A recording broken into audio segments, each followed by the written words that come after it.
All right, good morning, everyone. Thank you for joining us today. My name is Shawn Van Diver. That's S-H-A-W-N, V-A-N-D-I-V-E-R. Van Diver's all one word. I'm the president and founder of AfghanEvac. And AfghanEvac is A-F-G-H-A-N-E-V-A-C, capital A, capital E on EVAC. Before we begin, I'm going to share a few important ground rules to protect the safety of our speakers and their families. Please refer to Syed as Syed Nasser only. Don't use his last name. You can refer to him as an Afghan ally. Don't publish details about his past employment beyond the fact that he served alongside U.S. forces. Syed's family remains at risk abroad. Out of respect for their safety, we urge you to exercise some restraint. We are here today because we know that the public is interested in his story. They saw the viral video that went around with him being detained by ICE, and we're here to add another chapter in that story, make sure you know what has gone on since and what remains. Syed's not going to be doing one-on-one interviews today. If you want to do one-on-one interviews, you can talk to myself, you can talk to his attorney, Brian McGoldrick. Everything that you get from Syed is going to be from this podium. So ask questions from when he's at this podium. Reporters are going to be able to review all background documents. We'll send a link. We're not going to name the site that the link is on while we're on camera, but we will send it to you. If you get my press releases, we'll send to you. If you don't get my press releases, hit me up. I'll make sure you get them, and RIP your email. Thank you for honoring these requests. And with that, I'm going to open with a few remarks. All right. Today is a good day, but we aren't out of the woods yet. Syed is free, but he still has his asylum claim to defend, and nothing is guaranteed. He's also still awaiting adjudication of his special immigrant visa application. I'm going to start by telling you how I met Syed. We didn't know one another when the world saw his video. We met after he was detained. The whole world learned his story because a volunteer, a hardworking volunteer at the the immigration court here in San Diego, captured video of his detention. Syed is a natural for the camera, obviously. He looked at that camera and he told the world his story, very bravely, knowing that he might be at risk because he did that. That video made it to me. We started pushing it out around the world after confirming with folks around Syed that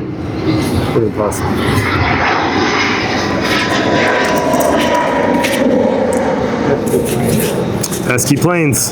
All right, so that video made it to me, and after confirming with the people around Syed that he was okay with his story being out there, we started sharing it around the world. Many of you got the video from us. We shared it on CNN and elsewhere because it was in such stark contrast with what our country owes Syed and folks like him. The first time that we met was when I went to visit him at the Otay Mesa detention facility. And the first time we met was on video, not in person. His story had already inspired me and my friend Kyle-Ann Hunter, Dr. Kyle-Ann Hunter from Iraq and Afghanistan Veterans of America, to ask our fellow veterans to show up at immigration court with our wartime allies, to show up at immigration appointments with our wartime allies. That was the beginning of Battle Buddies. You see a couple of our Battle Buddies standing in the background here today. Battle Buddies has grown to over 1,000 veterans across the country. Let's get back to Syed. When the government put up roadblocks, it wasn't some kindly bureaucrat that decided to do the right thing and let our wartime ally, Syed, out of prison, unjust prison. It took a petition for habeas corpus, which is a lawyer word that Brian's going to tell you about in a little bit. But it's essentially the pathway of last resort for when somebody has been unjustly locked up. I'm gonna wait.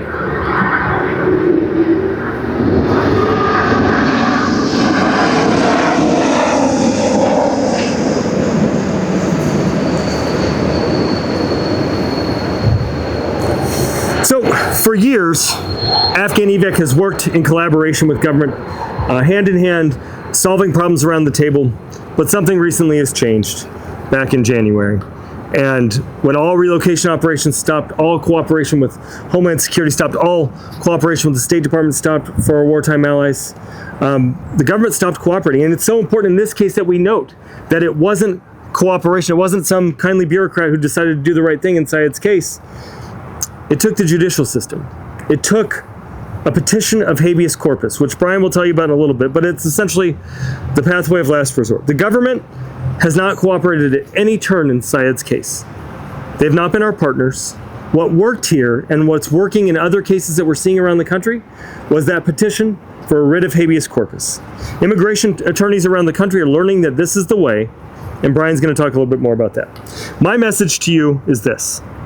Please make sure to include this in your story. This cannot be about just one case at a time. We need Congress, companies, and citizens to step up. We need state and local governments to hold the federal government accountable. While the White House undermines the rule of law and implements unlawful policies of cruelty, Congress still has enormous power here. They are in charge. It's real fucking busy. Yep.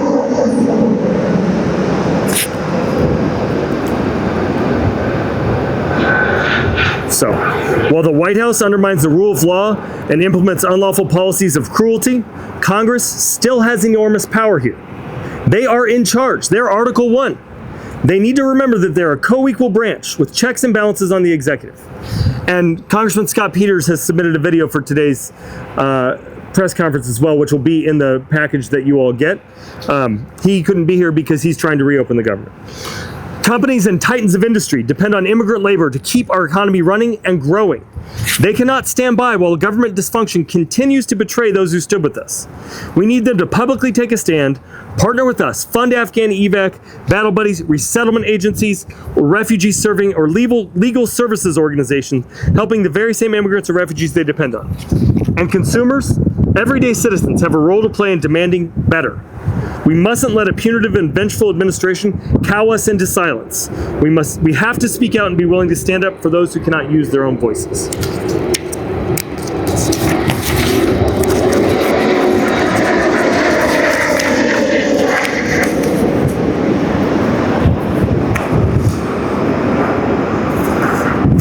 Syed's case and those like his are just one facet of a much bigger issue. Veterans and frontline civilians built the safest, most secure immigration pathway in history to fulfill a promise to our wartime allies.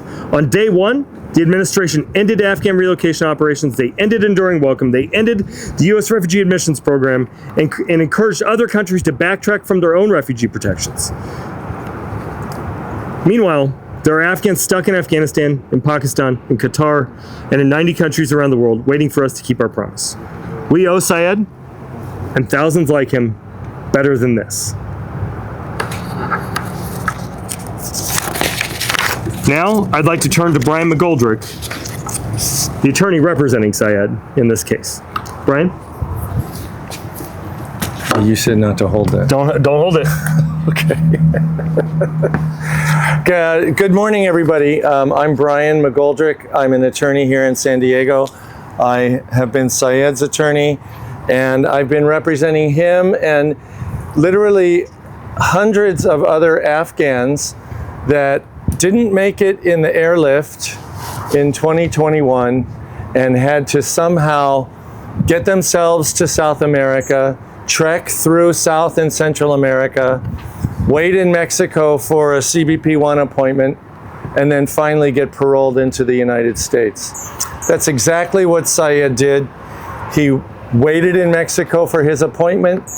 He got his appointment. He came to San Isidro. He was granted humanitarian parole. He was invited into our country so that he could file his claim for asylum. As you've heard before, we did everything we were asked to do in terms of filing his application, preparing his evidence, and we were finally ready to go to court and ask the judge to give us a hearing date for his asylum hearing. About a week and a half before that, suddenly ICE had started this program of dismiss, detain, and deport. And unfortunately, Syed, thanks.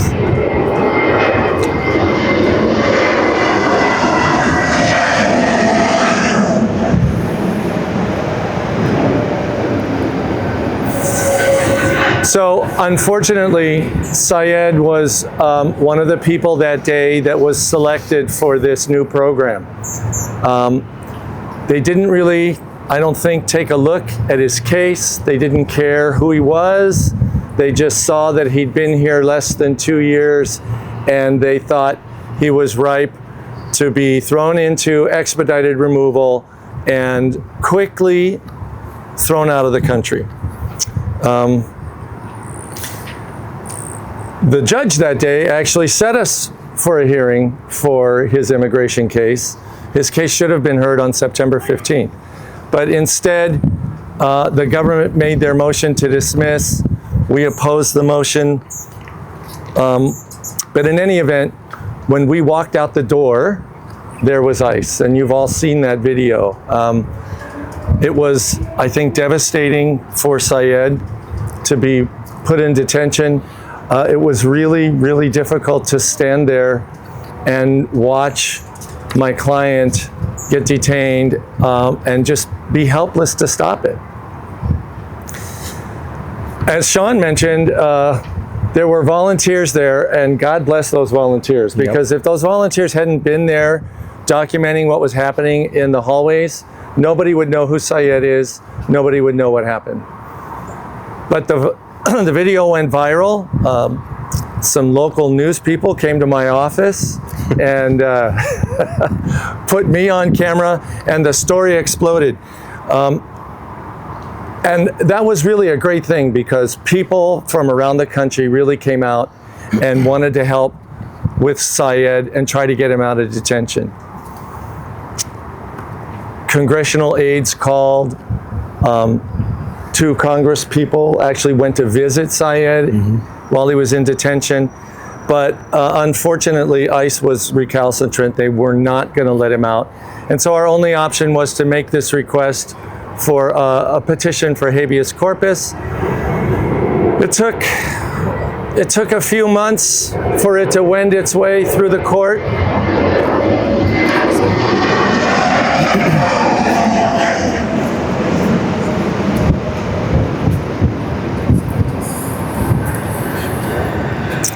It took a few months for it to wend its way through the court, but last Thursday, we appeared in front of Judge Curiel.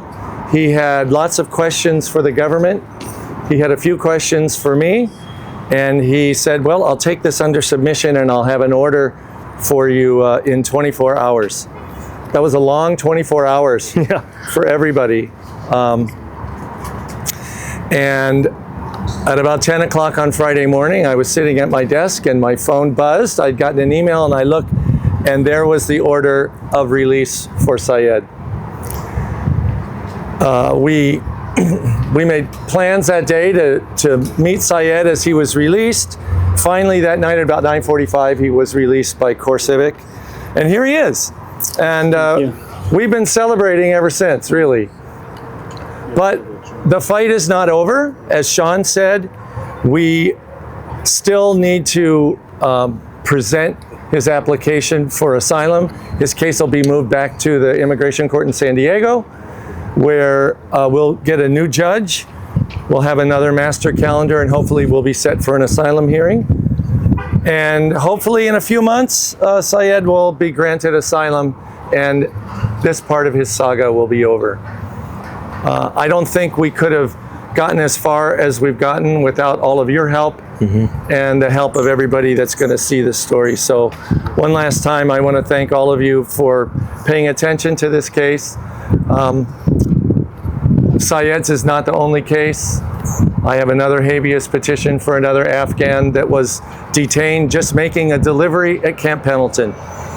It just goes on and on. So it's important for us to keep this story in front of the American public so that we can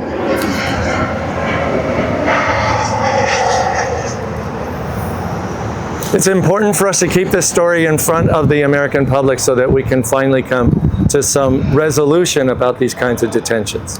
Thank you. Thank you, Brian. Thank you so much, Brian.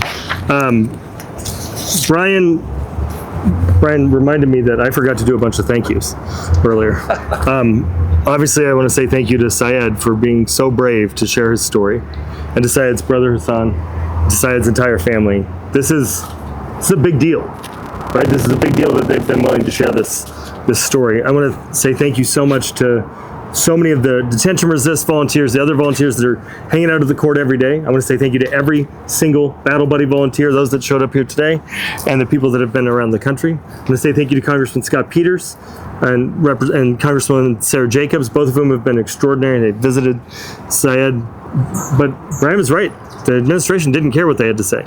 And thank you to every one of you that keeps covering this story. Next up, we're going to hear directly from Syed Nasser. After he's done, then I'll come back up and wrap up and take questions, and then we'll move on from there. Syed, floor is yours, my friend. Yeah. Thank you for being here. I'm happy today. I'm with my beloved. I just passed through hard times.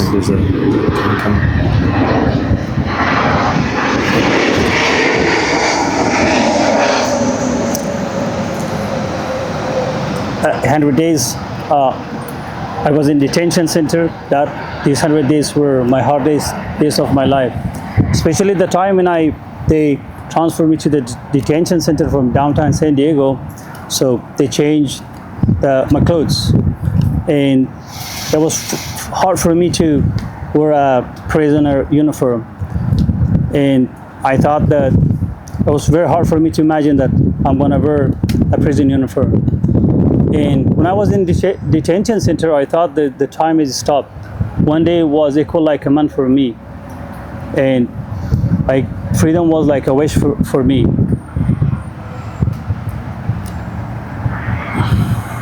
And so even at night, sometimes I saw a dream that I'm in Afghanistan. Even I was shocked in my dream that what would happen if I'm in Afghanistan. And just why I left my country here is a question, because I couldn't stay in my home country.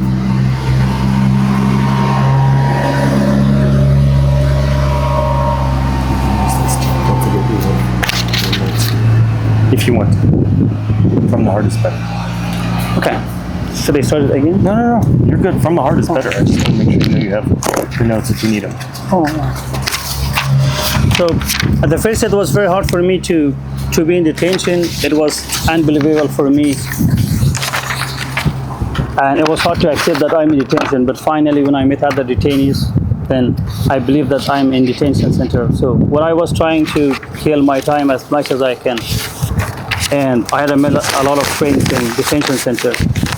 So here was a question that why I left my country, because I couldn't stay in my home country, and I immigrated to the United States.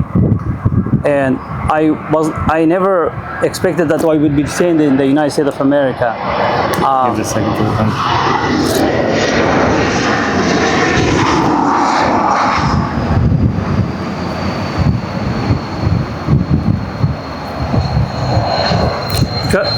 I never expect to be detained in the United States of America, because I was a U.S. government allies back in my home country, and I helped U.S. government back in my home country, and I expected to provide me a legal path to become a U.S. citizen. And the most important things that American peoples want their allies, their wartime allies. It happened when I got arrested by ICE. Millions of Americans, they supported, they stand with me. It shows that the Americans, they are with their allies, they support us. So I asked the government to stay with their wartime allies, help them. Right now, some of them are stuck in different countries, Afghanistan, Pakistan, or other countries, and they really need this government help, and don't leave them back. The good things, the Americans want their wartime allies. And I especially thank you for my attorney, Brian. He did a lot to me. It means a lot to me. And Sean Diver, the president of AfghanEvac, their continuous support caused that I'm free now, and I'm enjoying from freedom. I can say that freedom is the most beautiful feel in everything. Right now, I have the choice where I want to go, what I want to eat, whatever. But when I was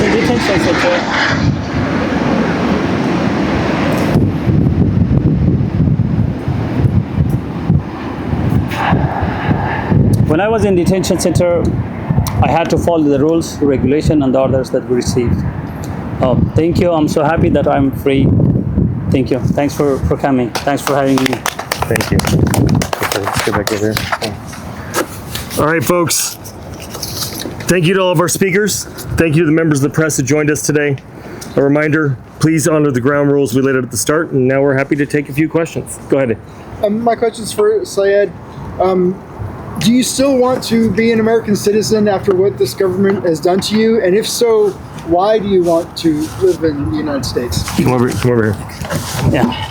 I still believe America. I do not feel betrayed. I feel hopeful because of how many Americans stood up for me. When I was arrested, thousands of Americans raised their voices and stand by my side. It means a lot to me. That's why America is a great country. You can expand on it if you want to say more. Yeah, so when I got arrested, so millions of Americans, they supported me, they stand with me. And so it means that still I did not lose my faith on United States. And United States, I can say they are great people, they supported me, and that's why still I wanted to be a US citizen. Any other questions, folks? Do you think America should have done more when they pulled out? Oh, so this was the US government promise to don't lift their allies back, and I think they did a lot, but still they need a lot of work to do, because still there is a lot of allies they stuck in Afghanistan or other countries. What was it like to serve next to U.S. forces? So exactly, so we wanted a better future for our family, for our kids, and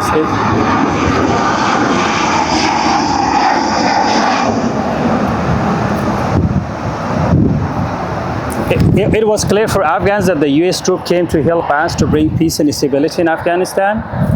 And so it was a responsibility to help the U.S. troops for a better future for our kids, for our families. That's why I helped the U.S. troops back in my home country. You had a question? Before the press conference started, Sean shared that with your case, you're really taking on two regimes, the Taliban and the Trump administration. Could you share more about what is life like navigating between these two regimes? So hold on. We still have to go through his, yeah, We're gonna. I'm happy to answer that question. yeah. Let me answer that question. that question instead of him. Okay. So as you pointed out, Syed is navigating a legal process here in the United States, also a by right process, right? A process ensconced law, the special immigrant visa process, which is broken and terrible, which needs to be improved. He's also got sort of always something in the back of his mind around the Taliban and what might happen to people he loves back in Afghanistan, right? Afghan families are big. It's not the same as here in America, right? And so he's been very brave. He's taken on a lot of risk by being out here. And, I think it's a testament to his character that he has recognized that he's taken on an unexpected leadership role. And, I don't think anybody would want to be in the position that Syed's in right now, but he's done it with such bravery and grace. I have a question for Brian. On the legal side, You shouldn't answer any questions about like that or about the withdrawal. Yeah, that's why. Do hopes and dreams, right? Do like it hurts my feelings. I'm worried about my feelings. So, first of all, is there I don't know how it works. Is there an appeal process for the habeas? Is the government trying to put him back in detention? And following that, do you still feel like the government is trying to deport Syed? Let's see. Yes, there is an appeal process. I haven't been served with any sort of an appeal yet. I don't really know how the government is going to proceed. The judge's full order came out yesterday, so I think the government is going to be reviewing that and deciding if they want to appeal or not. Certainly they have the right to do that. I'm not really concerned about him being re-detained in the immediate future. I don't think that's going to happen. And I think what's left for us is just to prove his case for asylum. And he has a great case, so I think we'll do well. Why do you think that great case, right? Because I mean, I've seen the documentation myself, right? Why was the government still able to detain him despite all of this evidence supporting his case? I think when they started this process of detaining people in immigration courts, they weren't looking at the merits of the case. The merits of the case were never really. Is that messing up everybody's audio? All right. I don't think the merits of the case were ever at issue with the government. It was simply their attempt to detain 3,000 people a day. Put numbers on the board. And that's... Yeah, we picked the right spot for this press conference. I said that, didn't I? Yeah. Really, I think it was just about getting 3,000 a day detained. And they haven't looked at the merits of anybody's cases when they're detaining them. Have they been here less than 2 years?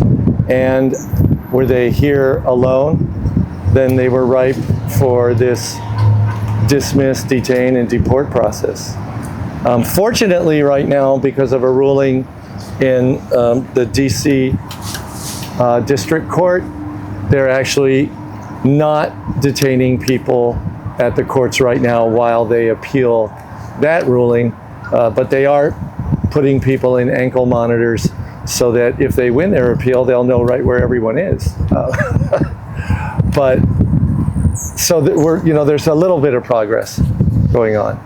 But yeah, those are concerns. Kind of coming off of that, I mean, like you said, you have a good case. A lot of people think there's a good case. You get to court, and like you said, they're trying to just arrest, and it's not based on this. Are we seeing the tide turn a little bit, where there are good cases that are getting asylum granted? Yeah, plenty of people are still getting asylum granted. The issue with Syed has never been whether the merits of his case will stand. It's just been about their numbers, right? So now that he's been released, now that we'll be back in San Diego Immigration Court, the judges there are really quite fair. I'm really not worried about when we finally are in front of an immigration judge presenting our case. That's not the issue. It's just us getting there. Say if you're available for work, have you been able to find work? Come step over here. Exactly. When I got parole, so I got my work authorization. I'm allowed to work legally. Yeah, I'm allowed to work. Do you have a job? So not yet, because I lost my job. I was in detention center for almost 3 months and a half. So I have to set up because I wasn't here for 3 months. I have to do all the 3 months step by step. What kind of work would you like to do? Oh yeah, I used to work as a salesman. So yeah, and I'm experienced, good in finance and sales. These are two jobs that I like to start with these two jobs. So hire Syed, everybody. And it's only been a week. Give him a break. Come on. Yeah. In case there's someone out there that wants to give you a job. Yep. Any other questions, folks? All right. If anybody wants to take a photo of us, we can do that. But otherwise, I think we're about wrapped up here. Thanks, everybody, for Thank you all. Thank you. Thanks for being.